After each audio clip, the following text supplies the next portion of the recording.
Hello, everyone. Thank you so much for being with us today with this conversation that Ejeda is hosting. So thank you so much to Ejeda. We have here with us Jaime Otero. He's VP of Business Development and Content Strategy at WIP Media. So we are going to have a conversation today about the world of entertainment and how it has changed since the pandemic, and how everything in the independent market has shifted to more virtual models. So I'm Nuria Botella, and I'm communications and publicity director at Maxine Leonard PR. So Jaime, tell us a little bit about yourself and what you do, and a little bit about your background as well. Thank you very much, Nuria. Delighted to be with you this afternoon. Well, where to start? No, I think I spent most of my career in the intersection between technology and entertainment and content, ultimately.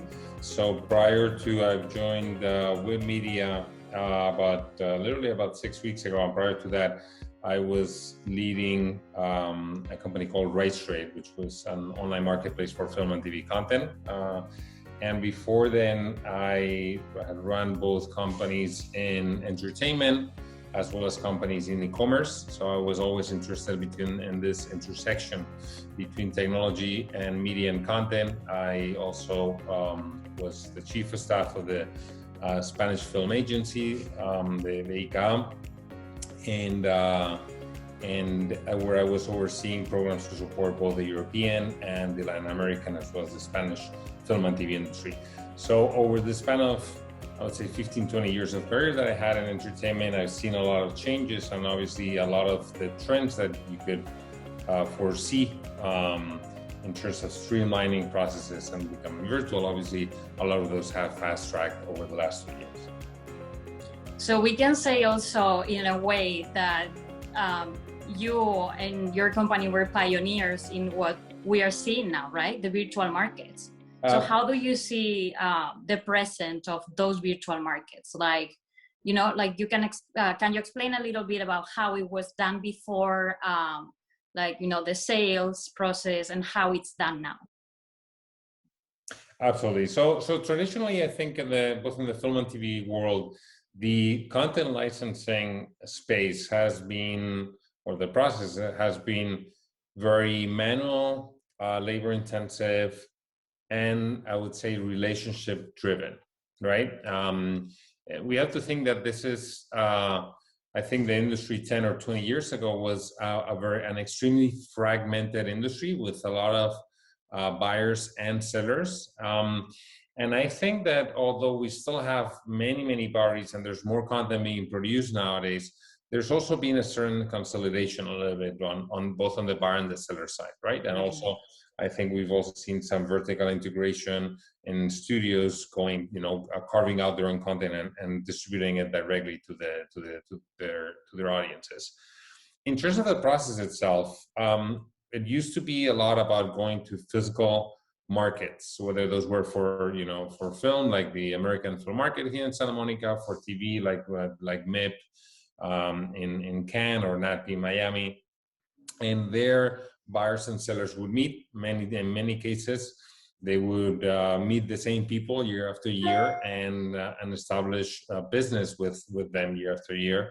And it would be, the process would mainly be, you would have a suite at the Lowe Hotel in Santa Monica, and you would schedule a meeting with a buyer. The buyer would show up. You would show them or run or check your Excel list of what content you have available for that buyer, for that territory.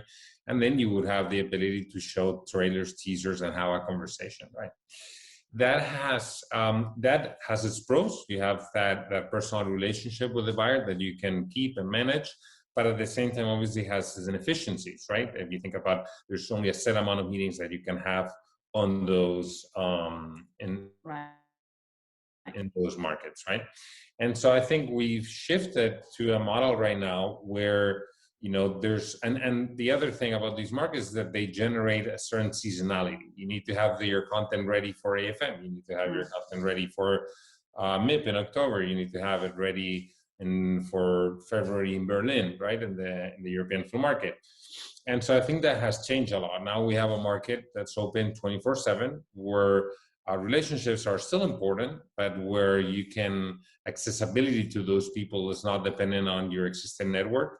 I think everyone is much more willing to take a Zoom call to meet a new content partner than we were before. And then I would say the other big change over the past 10 years is that there's more and more technology and systems supporting the transaction of content, right? So there's rights management systems that are replacing Excel spreadsheets to see what rights you have available. There's also on the delivery side, there's been a lot of progress and advancement. So I think that that in essence we're transitioning to a model that's less reliant on those personal relationships and more efficient. No? And as part of that, as you were mentioning, there's been a set of virtual marketplaces, right, that have emerged. I was working for one of them. We're actually launching a different version or a unique version of a marketplace here with Media that is more data driven. There's other marketplaces in Asia. There's marketplaces that have born in Spain, in the UK. And they all share a common mission generally, which is be a matchmaker between buyers and sellers and help streamline parts of the licensing process. So it seems like this technology was available before, but most of the companies were not actually utilizing it. And now it's a moment where they were pushed to become more digital. So in a way, it's I would say a positive trade from this past year, right? Yes, I saw the other day an interesting meme or something, which was, who's leading the digital transformation of your company, right? And you could check 3 options, and I think one of them was the CEO, CTO, and the other one was COVID-19, no? And I think that has applied to a lot of companies, right? That they have been forced to do that. So obviously the first step is like everyone has to be okay with having Zoom meetings, right? Having those meetings. There's technology that has been built to be able to securely stream the content during those meetings, for instance. And so that way we're replacing this idea of like bringing you to the booth and being able to show the content. There's the other thing that has changed a lot is that there's the importance of data, right? Nowadays, obviously with streamers having access to their own viewership data, the sellers on the other side are trying to find ways to be able to evaluate the potential of their content and to try to reduce the data imparity that you would have when you're dealing with Netflix, for instance, right? And so I think that is also like a really, really big shift and another part of technology that is being implemented nowadays, no? That maybe it wasn't so important before. Another variance of that, or another angle for that, is the fact that we haven't had theatrical distribution numbers for reliable, or at least as a reliable prediction of performance in other platforms, which used to be a traditional model, which you would be like, say, well, my film has made this in US domestic box office, hence I expect you to pay me Y to sell you the rights for Amazon Prime Video, or for Netflix, or for Hulu. We don't have the data anymore. So access to data and a data currency that is accepted on both sides of that equation, I think that's also a very interesting trend to explore, and it's part of what I'm doing currently at Web Media. That's definitely really interesting. And so now that we are slowly going back to normal, like Cannes is happening next week and it's a physical festival, but there is still the virtual component to the market. Do you see this hybrid model as a continuation, or how do you see the future of markets? That's a very good question. I think, well, first of all, we're in a very interesting impasse, right? Because we're hearing every week different news about markets that will happen and markets that will not happen, right? So NATPE Budapest was just this week, it was postponed, but then there's Dubrovnik, NEM in Dubrovnik that will occur. It's very unclear what will happen with MidCon. You were referring to the Marché, to Cannes, to the film festival, but the market piece of it, the Marché du Film, is really not going to be significant at all. We're still not clear whether TIFF would only, Toronto will only be for the audience, or actually industry people will go there. So I would say that we're still not out of back to normality from the perspective of markets. In regards to the future, I think that if the purpose of a market used to be the only way for buyers and sellers to connect, that I think is changing. I think that the markets whose only purpose is to connect buyers and sellers are going to have a hard time staying relevant. But I do think that markets that involve a certain curation of content, think about, Toronto, for instance, right? A lot of the companies that buy and sell content on Toronto are there because they have films in competition, right? Or Cannes, for instance. Or on the other side of that equation, markets that are able to provide a lot of content. And by content, not so much film and TV content, but actually insights and spur innovative conversations. So, markets like South by Southwest might become more and more relevant when we're talking about the conversation around film and TV content. Obviously Sundance will still have a big important role because it's curating independent film content. So I think it's going to be very interesting. And then there's a subset, which are the markets that provide you a great experience. So there's a set of markets that are smaller, more niche, and their selling point is that you're going to find a relaxed and enjoyable experience where you will have a different type of connection between buyers and sellers, which is very different from being in the Palais in Cannes and just, 20,000 people there like crowding in the Congress Hall, right? So last week, the American film market announced that they were going to hold the event in person this year in Santa Monica. And that's one of those markets where you don't really have the festival experience. So how do you see them adapting, or what do you think, if you were to do a recommendation or to have a vision of how that's going to develop, what would that be? It's a tough one. Obviously, the American film market holds still a very prominent position when we're talking about independent film, and they have a great team, great experience. They've been in the industry for a very, very long time. I think that one area where they could expand more, I think, is into being more in tune with the latest technologies, as opposed to staying focused on just being an outlet for buyers and sellers to transact, I think, or to connect. I think that there's an opportunity for them to lead the conversation in around new technologies on the production, on the distribution side, on the data side. There's a lot of things that they can do on that side. The other one is there's always been conversations about having the AFI Fest and the American film market coincide not only in time or have a bit of overlap, but actually in space, right? And I always felt personally that was a bit of a missed opportunity. Yeah, that's very interesting.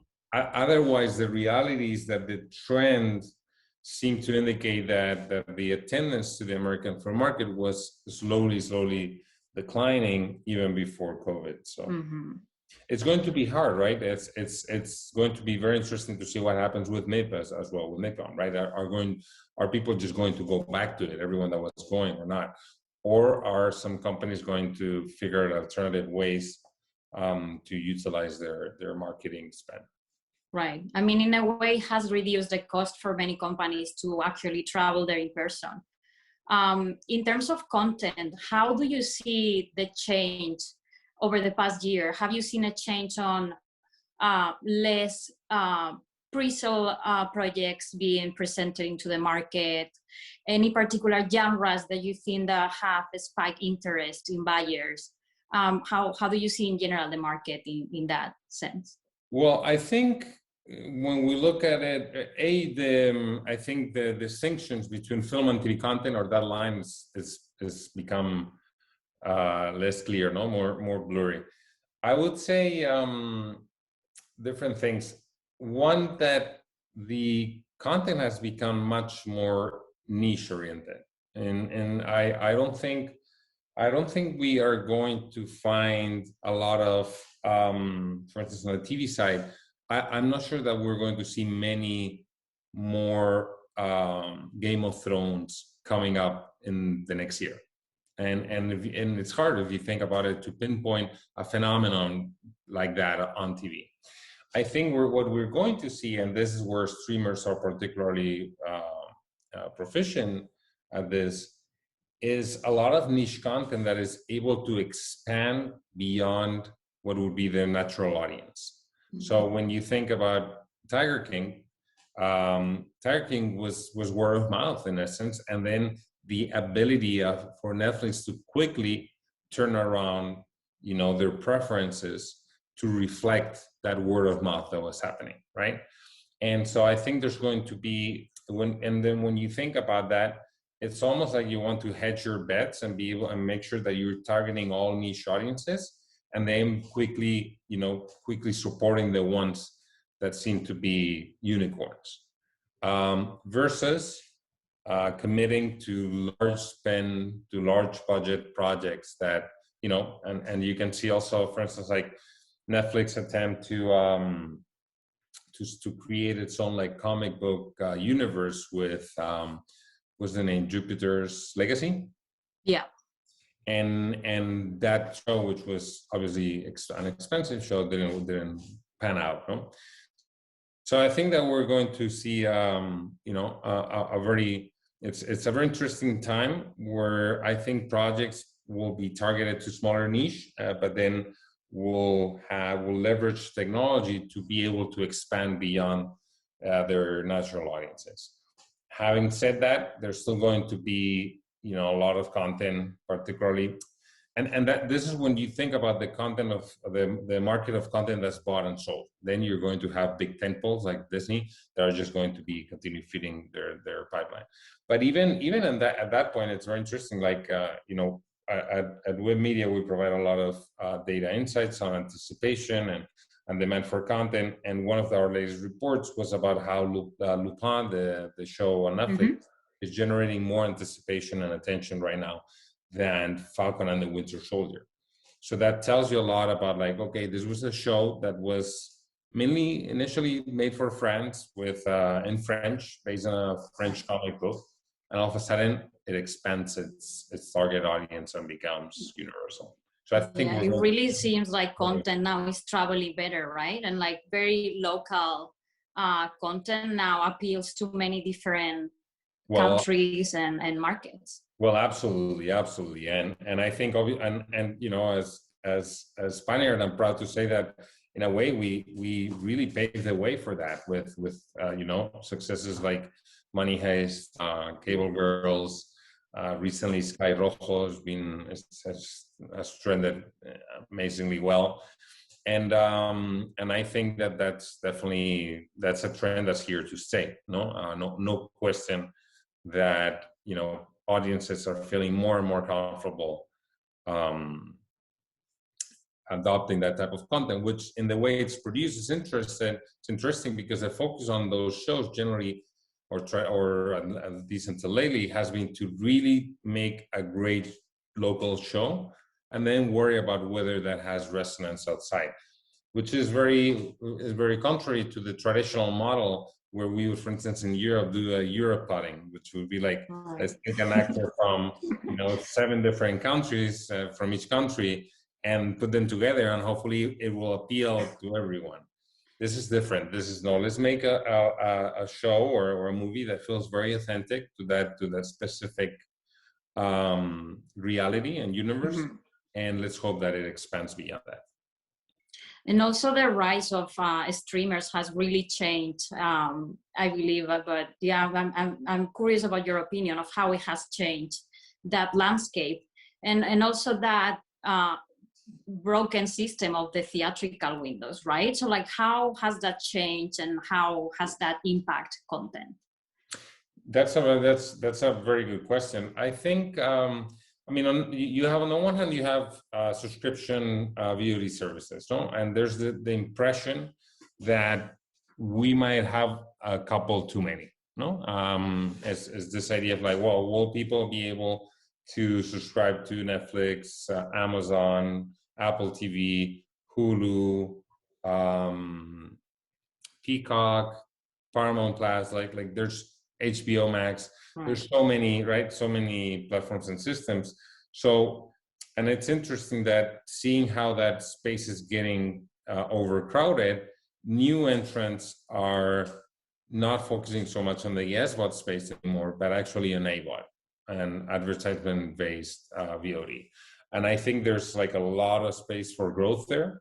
I think also there's opportunities in the transactional VOD space, but I do feel like the subscription side is starting to get more and more crowded.